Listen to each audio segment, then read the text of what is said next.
길던 여름방학이 지나고 백양로에도 가을이 찾아왔습니다. 그런데 백양로에는 비단 계절의 변화만 생긴 것이 아닙니다. 등 하굣길에 보이는 몇 대의 포크레인과 철골 구조. 즉 백양로 재창조라는 또 하나의 변화가 이뤄지고 있습니다. 현재 백양로 프로젝트는 총 11개의 단계 중 10번째, 건설 단계의 시작점에 와 있는 상태인데요. 이는 연세대학교가 내세운 제3회 창학 프로젝트의 일종으로 2015년까지 백양로를 친환경, 최첨단의 녹지 공간으로 만드는 데 그 목적이 있습니다. 그런데 백양로 프로젝트에 대한 연세인의 시선이 마냥 곱지만은 않습니다. 밤마다 늘어나는 바리케이트 위의 그림들, 항시 중도 앞에서 자리를 지키는 학생과 교수들. 그들은 백양로 프로젝트에 문제가 있다고 말합니다.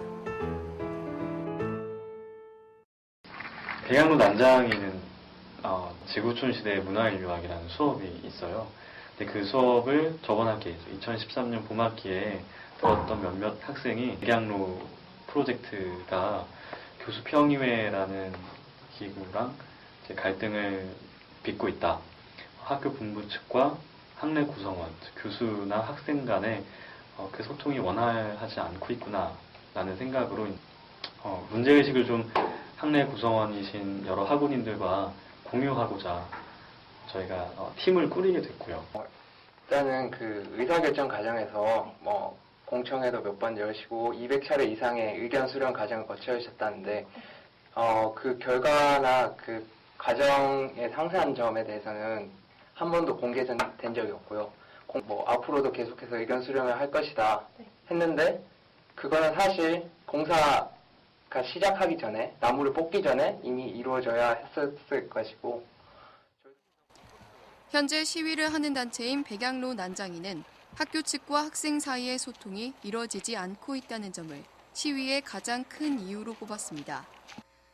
그들은 백양로님 많이 당황하셨어요라는 페이스북 페이지를 만들어 학생 사회에 정보를 전달하고 연세 캠퍼스를 사랑하는 교수 모임과 더불어 본부에게 소통의 장을 만들어달라고 요구하고 있습니다. 그들이 지적하는 백양로 재창조 프로젝트의 문제점은 다음과 같이 정리할 수 있습니다. 먼저 백양로 재창조 사업은 주차장 사업에 불과하다고 말합니다. 총 2200평의 지하 공간 중 15,700평, 약 77%가 주차장이기 때문에 주차장 사업을 위해 약 900억 원의 비용을 낭비하는 것이라고 지적합니다. 다음으로 그들은 학교가 제대로 의견 수렴을 한 적이 없다고 말합니다. 설문조사 결과를 발표한 적이 없으며 교수평의회에서 협의체 구성을 요구했지만 응답하지 않고 있다고 제시했습니다. 또한 현재의 프로젝트는 친환경 프로젝트가 아니라고 합니다.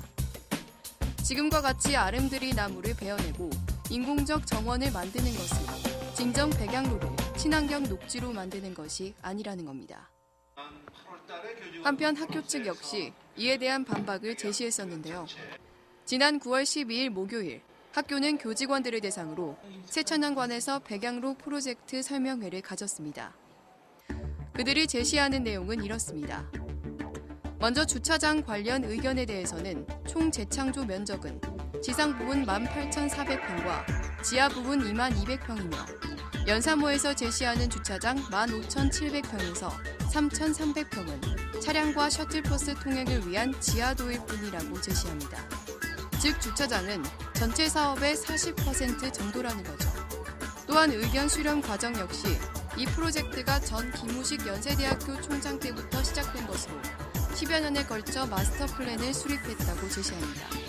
이 과정에서 학내 구성원들의 다양한 의견을 모았다고 전하고 있습니다. 마지막으로 현재 백양로에 식재된 교목들은 다수 백양로에 이식될 것이며 수명이 다한 수목과 운송이 불과한 일부 수목만이 관계기관의 승인하에 벌목될 것이라고 제시했습니다. 이로써 에코캠퍼스를 완성하겠다고 주장하는 거죠. 백양로 재창조 프로젝트의 가장 큰 목적은 학교 캠퍼스 중앙에 그린 카펫을 만드는 겁니다. 그래서 우리가 보행자 위주의 보행자 천국이라고 또 얘기를 하는데요. 세계적인 추세가 지상은 친환경 녹지로 가고, 그리고 지하에 수용할 수 있는 구조물은 지하 얕은 층에 한 1층이나 2층 정도에 넣는 것이 가장 쾌적한 생활 환경이라고 얘기를 하고 있습니다. 그때 설문조사가 2012년 6월에 기획실에서 설문조사를 했을 때는 교수하고 재학생, 동문 전부 대상으로 메일로 이제 설문조사를 진행을 했고요. 백양로의 취지라든가 그 안에 들어가는 요소, 또 어떻게 공간을 구성할 거에 대한 것도 우리가 궁금했기 때문에 그러한 문의를 한 것이고, 그래서 큰 틀에서는 전체적으로 찬성을 했다. 그리고 그러나 연세 캠퍼스를 살아가는 교수 모임은 여전히 학교 측의 소통 방식에 대해 문제를 제기하고 있습니다. 개인적으로 각 교수님 한 분 이렇게 해서 부총장님이 좀 보자라는 이런 인포멀한 컨택은 있었지만 학교에서 정식으로 보자라고 얘기한 적은 없었고, 그러니까 이것을 정식으로 인정을 하고 문제가 있다는 걸 인정하고 왜 이 교수들이 이 비 오는 날 비 맞아가면서 거기서 밤을 새고 있는지에 대해서 정말 생각해 보셨다면 뭔가 액션이 있어야 될 것 같은데 지금까지는 없었습니다. 받지 않았다. 그렇죠. 그런 모임은 이제 총장님이 교직원 컨퍼런스나 이런 데 갔을 네. 때 행정부의 부총장이 이 프로젝트에 대해서 네.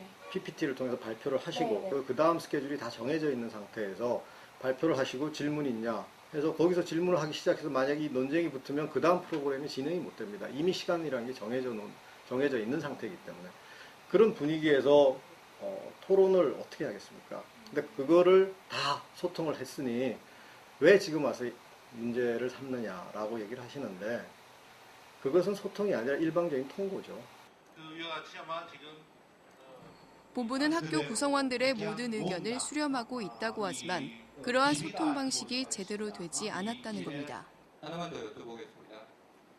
반대 의견을 제시해도 이를 받아들인다기보다 애들러 본부 측의 의견을 다시 피력할 뿐이라는 겁니다. 홈페이지에 꼭 들어가서 그 내용이 어떻게 되는가 좀 봐주기 바랍니다.